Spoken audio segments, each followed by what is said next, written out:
Shannon Thomas fearr don Leanne.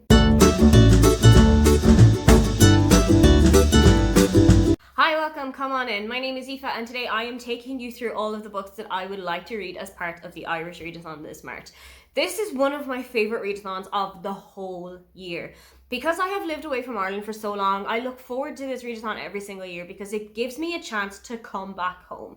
I get to read books by Irish authors. I get to read books where I know the situations that they are in. I know the shops that they're going to, the snacks that they're eating, the slang that they're saying to each other. It's such a wonderful way for me to travel home, to spend time in my own country, to see my own people without having to actually buy a ticket, go to the airport, get on a plane and go to Ireland. The Irish Readathon runs from the 1st to the 31st of March every single year, and it is run by two of my wonderful friends, Aoife from Words of Clover and Leanne from Leanne Rose. They put together 5 wonderful prompts, and I especially love the buzzword prompt they have put in this year because you will have so many different permutations, you'll have so many different opportunities to discover really great Irish authors. I like to dedicate the entire month of March to reading Irish authors, to reading Irish books, to really celebrating Irish culture, so this is the perfect way for me to do that. First on the list is their kind of evergreen prompt of read a book that has green on the cover. You might notice this one has come up again because I tried to read this last year for the Irish Readathon and did not get to it.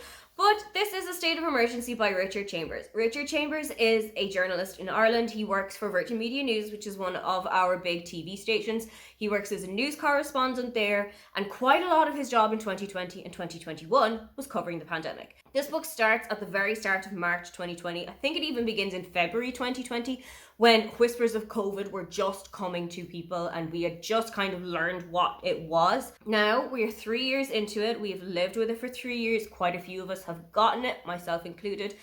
So I feel like now, genuinely now, is the time for me to actually pick this up and see if I can get through it, see if I can read it, see if I can kind of detach myself from it so much that I'm not getting panic attacks or getting worried or getting stressed by reading about what people in Ireland were going through, what it was like for him personally to have to report on it every single day, to get the figures, to get all of that information from the HSE, from people in the country. I'm really intrigued to see how this is going to be. I just know that it's going to be a really difficult read at times. Next up, they want you to read a children's book, and it can be an actual children's book, it can be a middle grade, or it can be a YA, like what I'm going to do with A Million to One by Adiba Jagadar. I know that Aoife herself has read this, I think at the start of this year, and I think she gave it 3 stars. So hopefully I'm going to get on with it a little bit better than she did, because it has got 3 words that I knew I needed in a book. Sapphic, heist, Titanic. If I have even a lick of paint to do with the Titanic, I'm going to pick it up. I was a Titanic girly when I was little. So when I heard that the Titanic was going to be a big feature of this book, I knew that I wanted it. Then I heard that it was Sapphic and I knew that I had to have it. And then I heard that Adiba Jagadar was writing it. So it was an instant must buy. So as I've said, this is about a heist on the Titanic. And I believe that the heist that they are going for is a book. I think it's that what they're looking for. It's like a really big, really like jewel encrusted book that they are trying to smuggle off the ship when it gets to New York. But as we all know, the ship never actually reaches New York. So I'm really interested to see how the book is going to go. But also there are 4 main characters, as you can see on the cover. I'm going to be realistic. I'm expecting not all of them to survive this book. I'm just intrigued as to who. Next up is a commercial fiction book, and for this I have chosen to go with Forever Home by Graham Norton. I really love Graham Norton as a person. I really love Graham Norton as a writer, so I'm really hoping that I'm going to get along really well with this book. This is Graham's 4th fictional novel, I believe. I have read the other 3 so far and I've really enjoyed them. I enjoyed them to kind of varying levels, but I'm really hoping that this one is going to be at the level of A Keeper, which is my top tier Graham Norton novel. This one is following Carol and Declan, who have found love together in their late lives, and it turns out that Declan is not the person that Carol should be with. Her family are a little bit concerned for her. She's becoming a little bit more withdrawn. She's becoming not herself when she's with Declan. But when he gets ill and it is tasked with Carol to take care of him, she really starts to see a different side to him, and her family really start to see the influence that he is having on her life. Next up, they either want you to read a really long or a really short book. So something that is either 400, 500 pages or something that is under 100 pages. And I'm going to try and push the boat out. I'm going to try and read 740 pages of Lucy Sullivan is Getting Married by Marian Keyes. Marian Keyes is one of my favourite people of all time. Not just authors, favourite people. Marion is the kind of person that I wish I could sit in a coffee shop with for 10 days straight and just eat cake, eat biscuits, drink tea, drink coffee, and talk about how the world is going, talk about books, talk about life, talk about everything that comes to our minds. I feel like Marion and I would get on like a house on fire. As you can imagine from the name of the book, this is about Lucy Sullivan. Lucy goes to a clairvoyant, tarot reader kind of thing, and they tell her that she is about to get married, that the next relationship that she gets in is the one. She is going to find the perfect person for her, and that's it, search is over.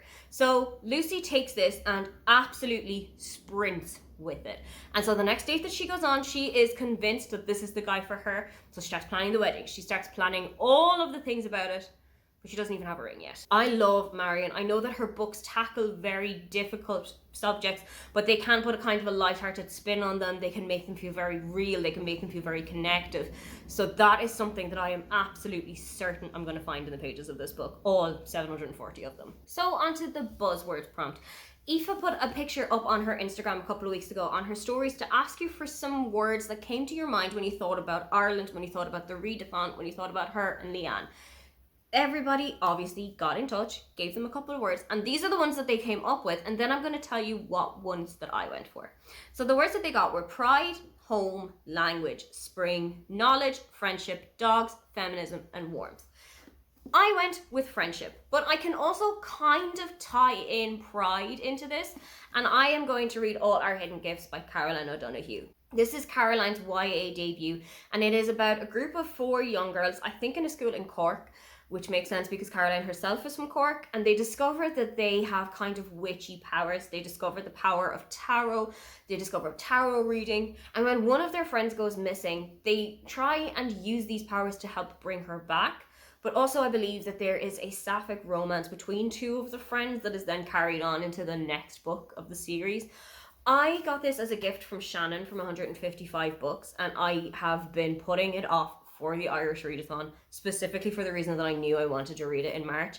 But I also feel like this would be a really great book to read around Halloween because, like I said, it's got kind of witchy vibes, it's got tarot in it, and it's got the whole kind of situation that you would want to be reading in October. So on the off chance that I don't get to it now, I will definitely make it a priority for October. Those are all of the books that I am hoping to read for the Irish Readathon in this March. What is your favourite book by an Irish author, or have you read any books by an Irish author this year? If you would like to leave me a comment but you can't think of anything that you would like to say, then just leave me the shamrock emoji or a green heart emoji. Don't forget to like and subscribe because I have new videos up every week. Now, get on out of here.